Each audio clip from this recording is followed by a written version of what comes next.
Turn to the other major news this evening in the war in Ukraine. For the first time tonight, President Biden calling Vladimir Putin's actions a genocide. And there is growing concern tonight that Russia might have used a chemical agent in an attack inside Ukraine. There are unconfirmed reports they used that chemical agent in Mariupol. The Pentagon says it is now investigating. Vladimir Putin, meanwhile, today saying talks with Ukraine are at a dead end.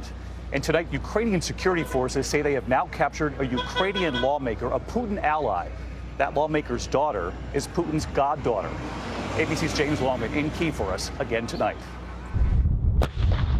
Tonight, as Russian-backed forces relentlessly pummel cities in eastern Ukraine, officials are investigating reports of a possible chemical agent being used in an attack on Mariupol.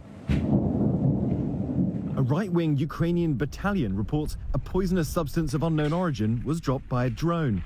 That claim couldn't be independently verified, in part because of the intense fighting in the city. 3 of their members reportedly fell ill, but they were not said to be seriously injured.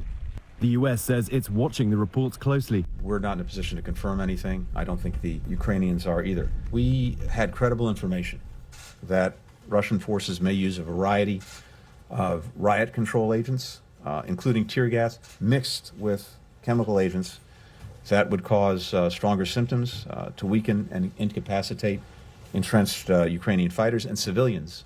A spokesman for the Russian-backed rebels fighting in the region denied today they've used chemical weapons in Mariupol. But yesterday, that same spokesman said on Russian TV that his forces should use chemical weapons against Ukrainian fighters to, quote, smoke the moles out. As his troops prepare for a new offensive in eastern Ukraine, President Putin was in Russia's Far East today, meeting with the leader of Belarus, Alexander Lukashenko.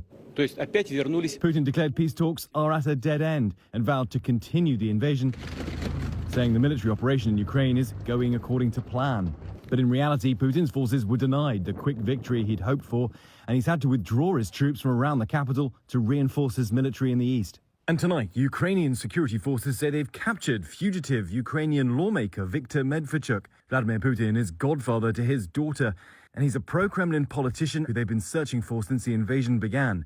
Medvedchuk may well become a bargaining chip in any negotiations for peace here. And tonight, with Vladimir Putin gearing up for this second phase of his invasion, we're learning the United States will provide a further $750 million in military assistance to Ukraine. This is as President Biden uses the word genocide for the first time to describe what's happening here. David.